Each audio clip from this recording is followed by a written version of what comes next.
Chris Landry on Mondays, 4 to 4:30. Go to LandryFootball.com. Also, you can find him on X at Landry Football. Chris, welcome in, sir. How's it going?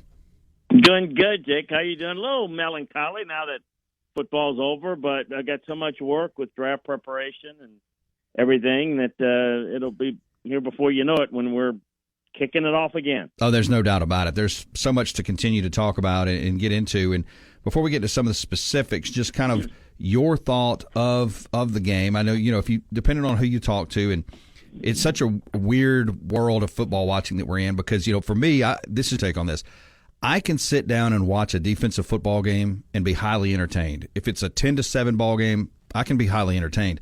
I heard a lot of chatter last night where I was at 0-0 score, and after one, 10-3 after two, and people kind of went, well, this game is so boring. I didn't look at it that way. Now, obviously, you talk about the finish in the fourth quarter and the overtime, but your thoughts of the overall performance that you saw last night? Listen, I thought it was a well-played game. I thought both defenses really caused a lot of problems up front for protections and in causing problems in the run blocking scheme for both offenses. I think in Super Bowls you sometimes are a little bit cautious, and I think that contributes to some of it. And just a lot of people they only like scoring. I'm with you.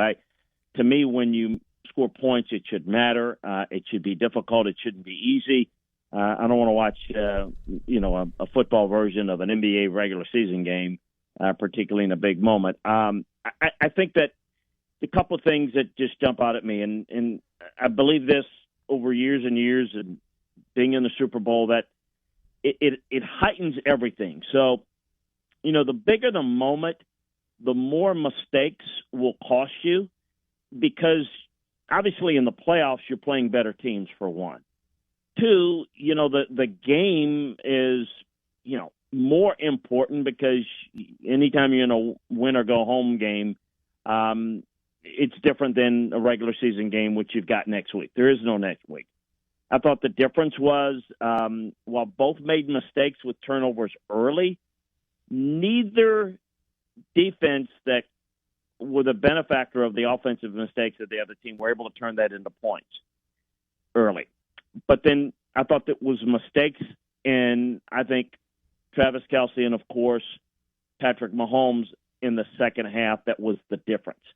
San Francisco, look, it's a fluke play, not a bad play, bad mistake. But, when you have a turnover on a punt return, that's devastating. I mean, next play they come and they get a touchdown.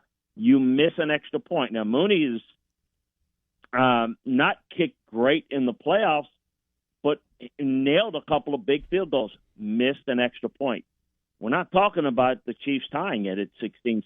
It's a 17-16 game, or, at least it's an extra point for San Francisco. That dictates things differently. So it's little things like that huge because it helps to not determine the outcome of the game because, again, you've got more game left to play from the time that it happened, but it affects how the game is played, and I thought that was the difference. Look, I thought going in, Kansas City had an advantage in a couple of areas, including game preparation, and I thought San Francisco had a great game plan. I thought Steve Wilks challenged his defensive front. I thought the Niners' defensive line played unlike it has in the playoffs. You've heard me for 2 weeks say, that ain't good enough. The way they played against Green Bay and Detroit is not good enough. They showed up, and they played well, and they played their hearts out, and they gave themselves every chance to win. I thought Purdy did a nice job. He was not flawless. I thought Mahomes was flustered early. But in the end, it's about what you do in the fourth quarter. In close games like that, it's the adjustments that you make.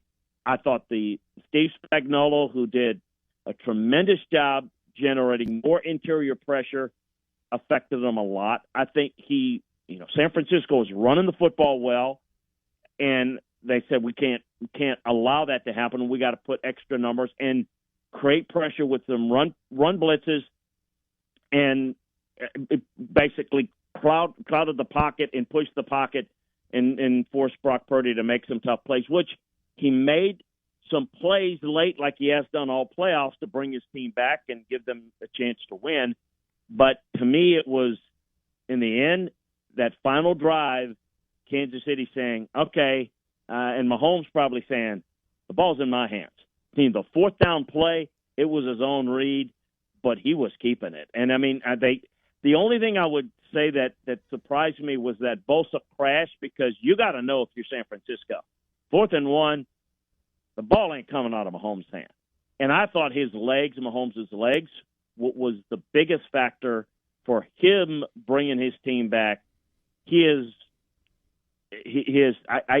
don't have enough adjectives to describe how good Patrick Mahomes is, because he has that killer instinct that Michael Jordan, the Tom Brady, whatever, those great athletes have it, that can get it done in the moment.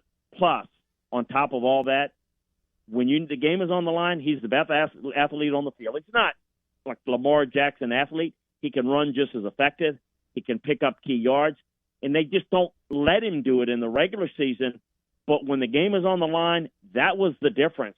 He was the difference. And that's why we're sitting here talking about them, third Super Bowl in 5 years. Just tremendous. Just a tremendous fourth quarter. I thought it was a well-played game. And listen, I thought San Francisco made a couple of mistakes, but it wasn't a bad performance by any stretch. You just have to be near perfect, or you have to have a guy like Patrick Mahomes to win it for you in the end. That was the difference. Chris Landry talking Super Bowl, NFL, and more on your radio. Monday edition of the program. Make sure to find him on X at Landry Football, also LandryFootball.com. You want to stay on Mahomes for a minute, and I think you kind of pointed it out there, because looking through what he did last night in the box numbers, I mean, if you take away his ability to run the football last night, I mean, this Kansas City team only rushes for about 64 yards. But you look at Mahomes, 9 carries, 66 yards, a long of 22. That's on the 4th and 1 play, the zone read play. And you kind of talked a little bit about his game. Are you ready to start talking about best quarterback ever? This book is not written. It is not finished by far, it looks like, for him. Yeah, I mean, best, yes, absolutely. Most accomplished. Look, here's the thing. Everybody wants to make that delineation now. There is no comparison between what he's done in his short stint as a quarterback in the NFL versus anybody else. No one has done what this guy has done to this degree as well as he's done it to this point. There's still a lot of football left for him to play, and if he continues on this path, he's going to shatter everything. But we don't know what's going to happen. We don't know if you don't win Super Bowls by yourself, although we just talked about how he was the major difference. The team has to be good enough to be in a position to win. And they were. They didn't get to the Super Bowl because of his play. They got to the Super Bowl because they made adjustments as a team after the loss on Christmas to the Raiders to become more focused on the run and the defense. But it's not like he has to carry that team. It's just that when the game is on the line, I mean, I literally think when I'm watching it, you know what I'm thinking of? I'm not thinking of a football player. I'm thinking of Michael Jordan running a clear out against the Jazz or someone else. I don't care what play it is. Run a clear out, and I'm going to take the final shot, and it's going in. That's what Mahomes is. So he doesn't have to be great all the time, but if you are good enough to be in a position, tell me someone else you want in that situation more than him. Yes, even more than Brady. You know why? Because Brady would have found a way to win, and he beat him as well, Mahomes that is. But Brady had to do it differently, and he did it more consistently over a long time. We'll see what Mahomes will do over that, but if I had either in their prime, it'd be Mahomes, because in addition to doing everything at the line of scrimmage, all the poise, the ice water in the veins, this guy can take over a game with his legs. And, yeah, he's unlike anybody I've seen in terms of this modern-day game of which you can do so many things, improvisational plays, take over a game athletically. He does things and with the same intangibles in the arm angles, the baseball background, everything that allows them to do, make throws that, I mean, even the final play, it's a subtle thing, and I don't know if people noticed it. Go back and look at it. His eyes are pinned towards the middle of the field. He's holding the linebacker, and then he just swings it like almost no-look pass. And it looks like, oh, simple, he was uncovered. He's uncovered because his eyes took the defense one direction, and he just flicks it with his hand like he's throwing from second base on a routine grounder, and game over. I mean, it's very difficult to try to defend against this guy.